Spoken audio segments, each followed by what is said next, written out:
let's get ready to film a self-tape audition, and anything that's gifted is going to be noted. So today it's the Lionsgate portal. I heard that 8/8 is a really important date for that, so I'm hoping that this signifies a change. I feel like this whole year I've just accomplished absolutely nothing, so for the last quadrant or so of the year, I'd like for it to be more productive, where stuff actually happens, good stuff. Also, lots of times I like to pretend that things are going better than they are, because when I'm watching other people's content, I like to watch the kind where people, their lives seem to be going well. So lots of times, like, I'll try to emulate that, even when that's not the case, because I know personally I don't like to watch it when people aren't winning. And the other thing too is that I'll pretend to be a nicer person than I actually am, because I feel like people like that better too. But I don't actually know people necessarily do like that better. I think that people like when people are just being their actual selves.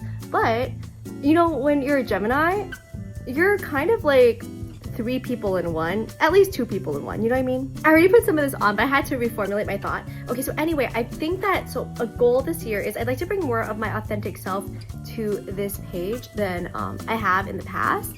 But that's kind of difficult too, because I think the only person that I'm actually really authentic with is probably like my mom, some of my family, and maybe like 2 of my friends, and that's it. Anyway though, I guess what makes it difficult is that I'm the kind of person where I would rather be loved by a million people for being someone who I'm slightly not than be exactly who I am and loved by like only 100 people. Like that's how I mean, if I'm being honest, which I try not to be, that's how I feel. And if you can relate to any of this, let me know.